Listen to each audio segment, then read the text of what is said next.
are going to learn about history and preservation here so that we can learn how to better preserve it for future generations. And it's good to be well-rounded and learn about different cultures and hear different stories from all different types of people. The experience to be able to visit different places and see how they impact other people, either in the community or people who are just visiting.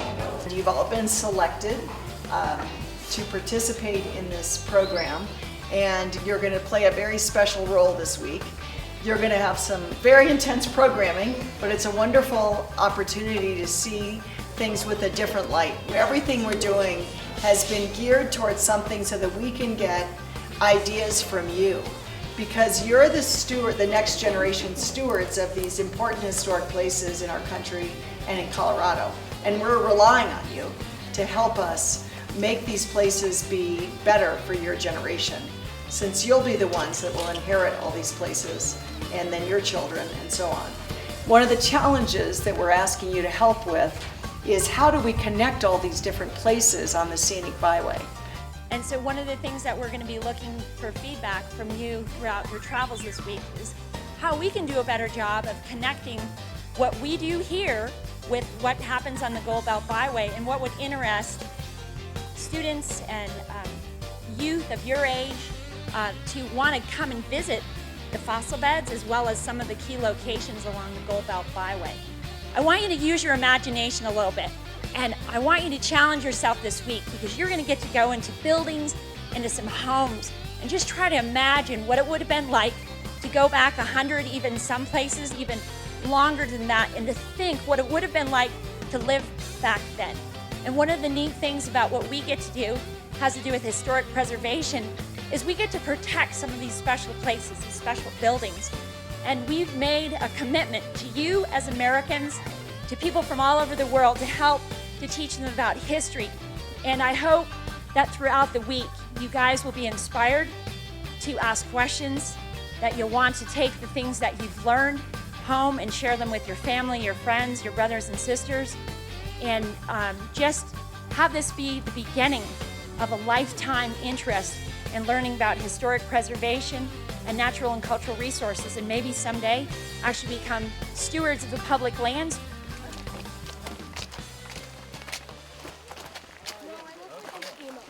There used to be an ancient lake here, and we are standing where this ancient lake used to be. So imagine this whole valley filled with water and a volcano rumbling in the distance that way. This is about 34 million years ago, scientists have found.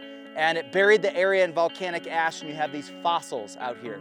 So the park was set aside because of the fossils. As it turned out, a lot of the land, of course, had been places where people were. So we're going to be exploring what's called the Hornbeck Homestead, which is on Florissant fossil beds. This is Adeline Hornbeck's homestead. We call her, it's on the sign, no ordinary homesteader. So let's go check out her house.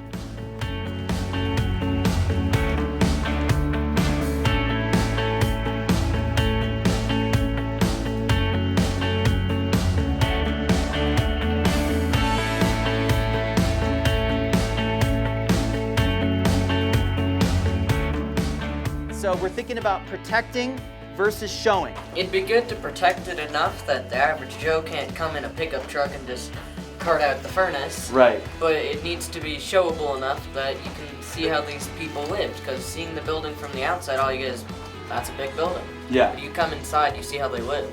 There are some sites that no one even knows about. The public doesn't even know because it's super protected.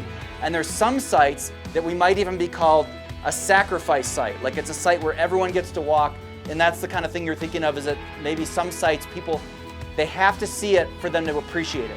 That's kind of where you're coming from.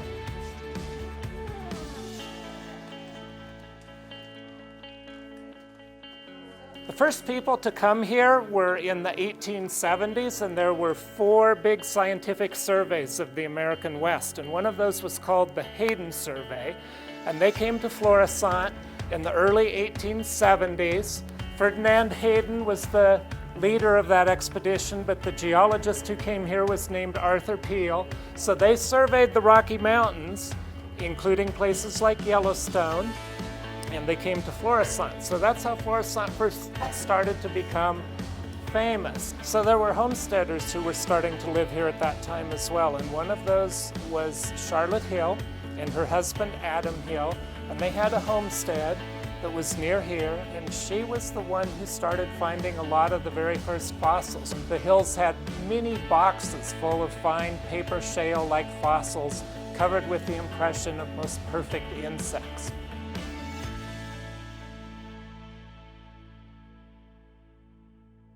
We learned that there are over 1,800 different species of fossils here, the majority of which are types of insects, I believe.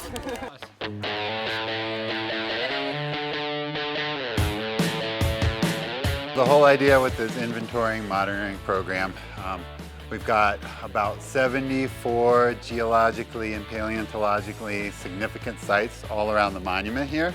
And so we want to check the condition of these sites year to year, you know, and see how they're degrading, see how they're holding up. We want to be able to preserve these sites for as long as possible into the future. So we want to know the condition of how they are through time and see if we need to take any extra measures, you know, to really try and protect these sites.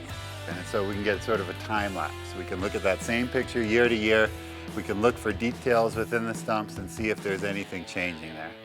Why do we have national parks? What do you guys think? Protect certain animals that are endangered and have a good time in protected nature. Okay, protect nature. Sustainable nature. Definitely. So national parks are really set aside for all different reasons, and we happen to be set aside for fossils. So let's head off this way and see some of these huge fossils that we have. So you guys, 34 million years ago, it would have looked similar to this picture here. We would have been standing in a forest of huge redwood trees, and these redwoods would have towered about 200 feet over our heads. These really active volcanoes, they weren't erupting lava, but they were erupting mud flows. And these lahars, these rivers of mud, were about 15 feet high. And they came through this valley and they wiped out everything in its path. So that mud came in and it encased the bottom 15 feet of these giant trees. And so within that mud was a mineral called silica. And the silica seeped into the wood of the redwood tree. And cell by cell, that wood turned into stone. As you guys learned, the Park Service is still trying to figure out how to keep these stumps together.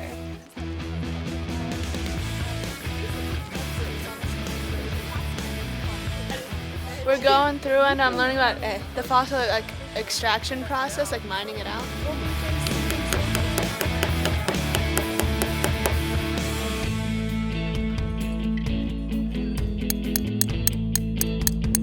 Leaf right there, look. There you go. So right there.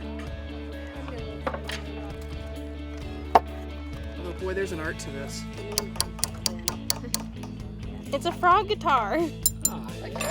I really like how students are engaging and we learn how to do the preserve the fossils and then find it first. So we're not just touring around, we're doing it for ourselves and experience it. The most important thing about history is context, and learning about history in the context that it took place in and how important it was to the people that experienced it. Teddy Roosevelt was the conservation president. He made 5 national parks and 18 national monuments. Half-shaven, running, nature-loving commander-in-chief. Yeah, the half-shaven, running, nature-loving commander-in-chief. Mr. President, you might miss them if you don't come quick. By Jove, he said, the shaven can wait, but the sheep won't. So he became the half-shaven, running, nature-loving commander-in-chief. Hey, it's the fattiest Kosciuszko polka.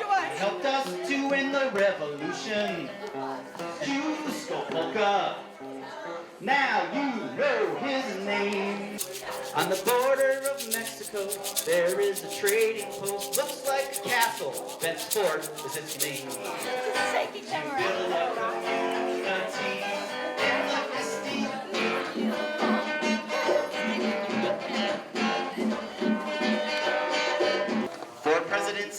in South Dakota. Presidents of the United States. 4 presidents on a hill in South Dakota. Do you know their names? Thomas Jefferson. Thomas Jefferson was his name. Presidents of the United States. 4 presidents on a hill in South Dakota. Do you know their names?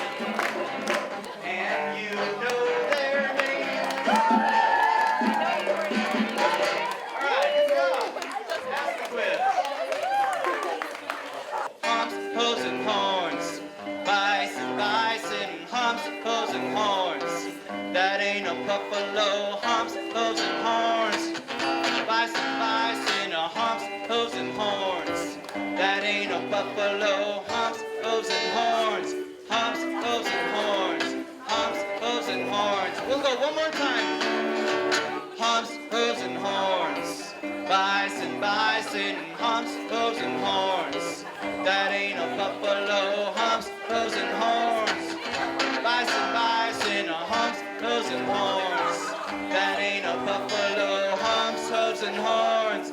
Humps, hooves, and horns. Humps, hooves, and horns. All right. That's great. Awesome. We're going to ask for some feedback from you guys. What can we do better as a national park site? What's something that we can do to help preserve these big stubs and our very detailed insect and plant fossils? What are things we can do to teach you more? We need more Post-its. More Post-its. Extra. More stuff?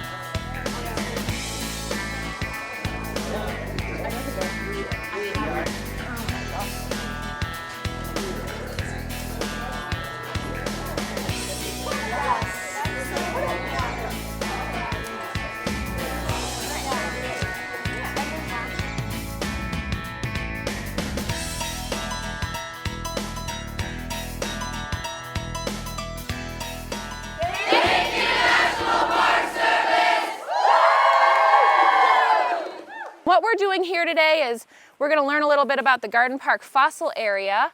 We call it the Garden Park Fossil Area because there are big dinosaur quarries that are historic from the 1800s, 1900s, some newer late 1990s quarries all over this area in the Morrison Formation. Now, I am a geologist, so I think this place is the most important because it's got significant paleontological resources that go back to the beginning of dinosaurs in the United States.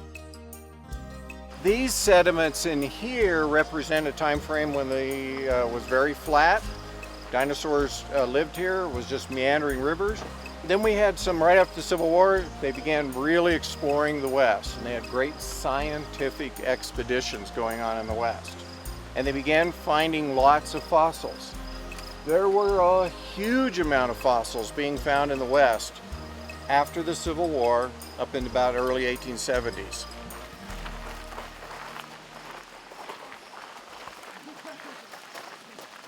What I wanted to talk to you about today is figuring out how to be an advocate for these kinds of projects that are owned by the public. We actually need people your age to care, all right? And if there is enough of a wellspring of support for preservation by enough different people, or even just one group of people, you have the potential to affect change and get them more money. You count too. You guys do not understand how important you are. You really don't understand how important you are, I don't think.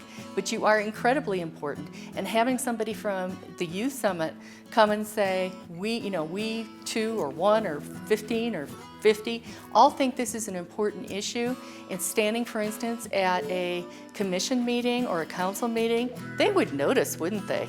We said make videos of convincing how investing in the Red House can attract tourists and how convince them of the pricelessness and the historical site of the Red House. So pancakes for reservations, the tickets is $5 to $10. And then you can do a buy pancake raffle eating tickets contest. for And then the restaurant could be willing to donate a portion of their profits from that evening to the volunteer group that would then go, and that money would then go towards this building. And we said maybe we could do like a cook-off and you had to pay to enter. So if you get like high school students, especially if you get them interested in it, they can raise like a large amount of money. This is the floor that's always been a museum. So over here we have our Deweese Gallery. So Deweese was the man who donated his collection at the very beginning. So we have some of the things that he shot over time. He was a hunter. He also was big into preservation. So he did do a lot of surveys in Alaska where he tried to preserve the wildlife and the land.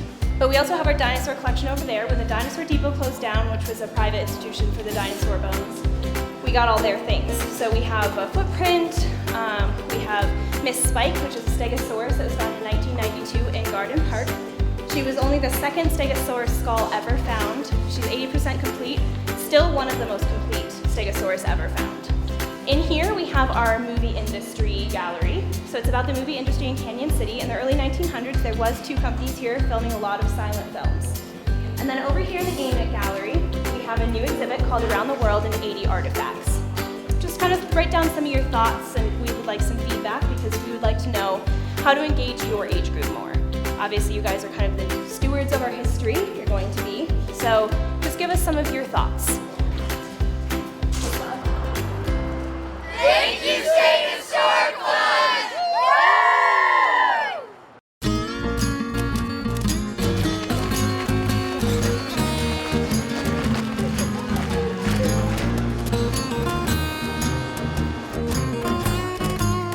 The Royal Gorge on a nice train.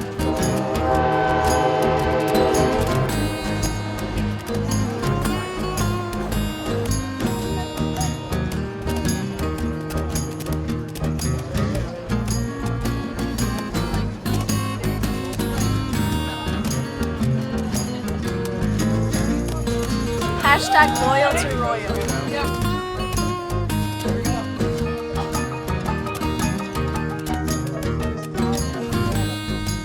It's great, and I really have no idea when I'll be able to come back out here or when my family can come out here, so I'm here for all of us.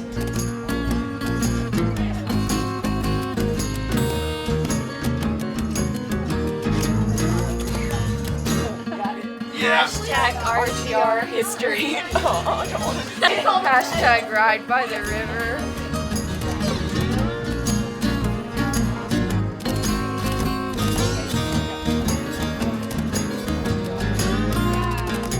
It's important to preserve it because it brings people together, and it's nice to just go out and look at something as awesome as this. Hey! Thank you for coming to Florence. It's a pleasure to have you here. Obviously, we're a small town. You guys have probably all figured that out, probably much smaller than the places that most of you come from. We've got a very active city council. Florence has a long, rich history, predominantly in oil and coal and those kinds of things. Now we've sort of reinvented ourselves as the antique capital of Colorado. Most of the downtown you're going to walk through is all going to be in the National Register of Historic Places. So we're really proud of all the things. We did all of this since 2015, and so we're really late to the game in preservation. Other cities have been doing this since 1980s, 1970s. So we're just getting there. I want you to give me a reuse, a way you can use each of these sites.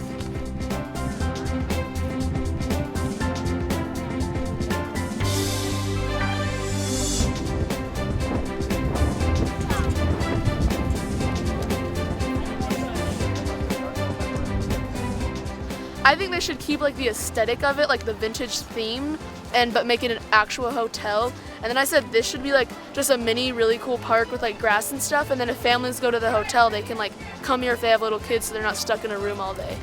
A kind of like little mini historic point with like a statue and like some flowers and just a couple signs about the history of like this corner and the city in general. Our thought was we could bring in local businesses and restaurants and stuff, and that would kind of draw attention to the depot over there and like the old hotel, and it could help with the preservation efforts for those important historic places.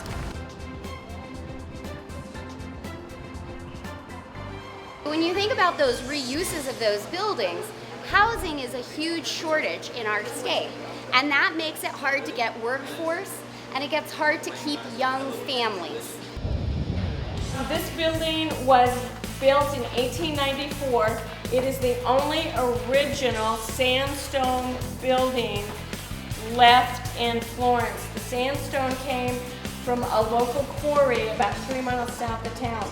It was brought in by mule wagon, and so when you're in this room will explain to you the reason why Eastern Fremont County got started.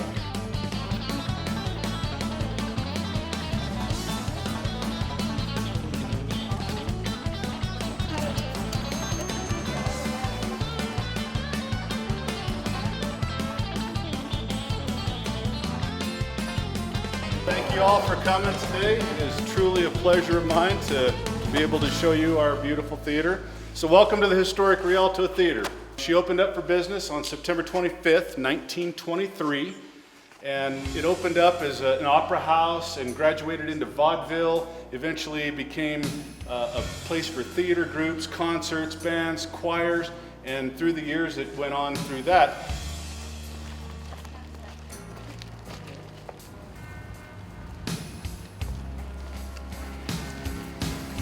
Support beams was rotting and coming apart, and that's why this was caving in. So we threw all that wood out into the yard. Somebody came by and said, "What are you going to do with that wood?" So we're going to throw it out. He said, "No, you're not." And he made us that table out of that wood. And he actually made 6 other tables out of it. So if you take a look at it, it's all the old saw marks and whatnot. The walls go up and down like a roll-top desk, and they still work. They're original. This one was hidden in a wall that we tore down when we got here. We were hoping it would be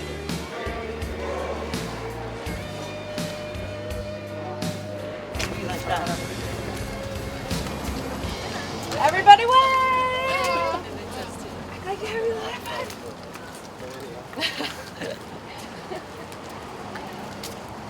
I'm really into educating young kids about where food comes from, how important farmers are. Without us, you guys would not have food. Everything from the farm, and it always tastes good. No, it's divine. That's the word for it. It smells like fruit. Awesome. Well, hi, I'd like to welcome you to the Gold Bell Tour Scenic and Historic Byway. Yeah. You'll be hitting every town along the byway before you're done. You started in Florissant. Today you did Canyon City and Florence. Tomorrow you'll get to go Cripple Creek and Victor. And that is the 5 towns along our byway.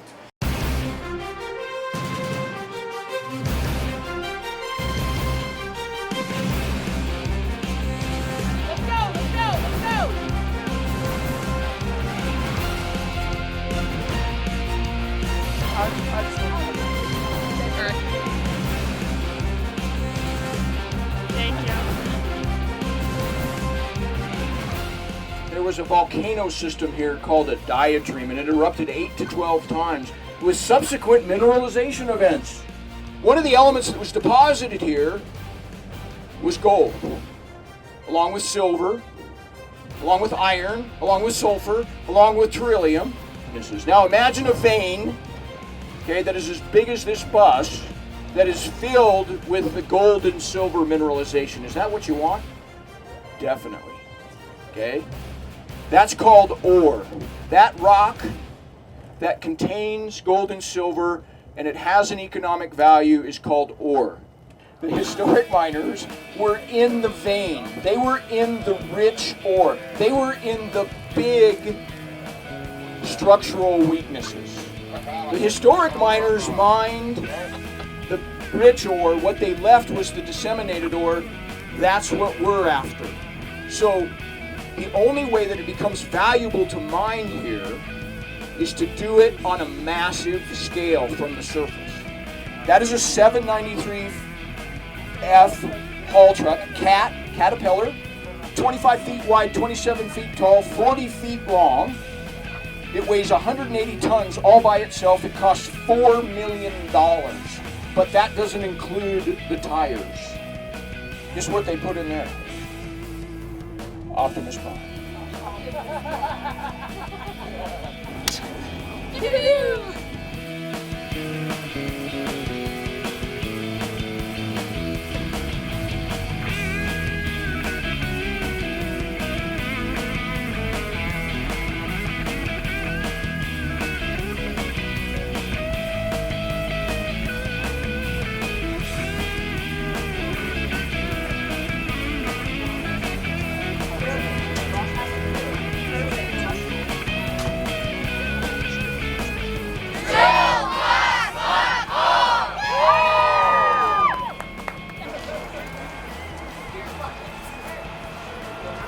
it up to the top. I did. It's really pretty. What do you think about this? Pretty cool, huh? It's pretty amazing. I've never been in a mine that's not underground. There's just an open pit before. I love learning about the history of these places and why we need to preserve them. And so I think this is a really cool experience to be here. The whole week's been really great. It's been amazing, and all the experience we've been through. And yesterday, of course, we did the Royal Gorge Railroad. That was amazing. This is amazing. And we've been helping the community as well. So that's always fun. And there's just been a lot of new experiences looking at how different places affect different towns that we've been in. And just how the whole byway is connected by all of these places, but people don't realize it because they travel to see the Royal Gorge or they travel to see one particular thing here and they don't realize how many amazing things are along the byway. Thank you, CCNB! Welcome to Victor, which is a National Historic Landmark. We're going to be here for about an hour doing some programming with two of the state's notable leaders in historic preservation. Take a look. You can definitely see the results of decades-long boom and bust cycles that are centered around the mining industry and influenced by that. As we say in Victor, Cripple Creek got all the glory, but we had all the gold. And that's very evident in a lot of the architecture that you see here. It was very ornate and beautiful architecture. Because it being a mining community and because all the miners would join their fraternal groups to kind of work together and kind of get to know each other and gather and have their friends groups, this was a big fraternal community. So you see fraternal buildings all across the city. That leaves a lot of fraternal buildings that are vacant and need reuse. We were thinking that you could turn it into a bookstore and then have a cafe in it, like some bookstores do, and then leave the top open for outdoor seating, so people could go eat and socialize and read up there. Then you can turn it into a business center. So if you could bring a group up here that would take over the building, put their business here, not only would they help this building, but then they would go and they would eat in the restaurants, they would shop in the stores and that kind of thing, so it helped bring some economic development here. It would be cool to get local high school students actively involved in designing like a very math-based play space.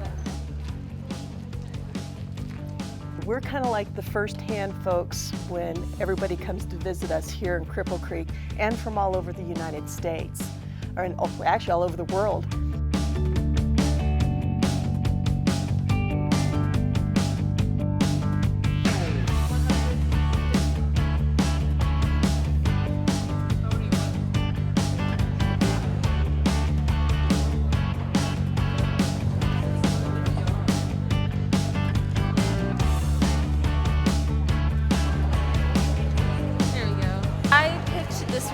Because I felt that it was very interesting to talk about the Native Americans, specifically the Ute tribe. And I am part Native American, so I felt that it was very interesting to me and to learn more about their culture. It should be pretty easy. It's the first thing people see when they enter this building.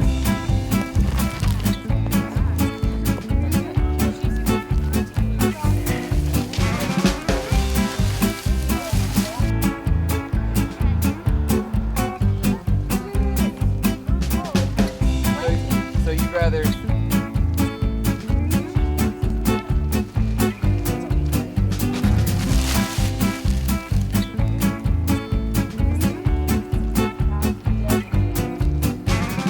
We we don't want the town to look like a ghost town, and you want people to come and you want people to enjoy it and not think, wow, this is going to become a ghost town or everything's abandoned. And so we're helping take part in making sure that these buildings stay beautiful and they stay preserved. We're just cleaning the windows.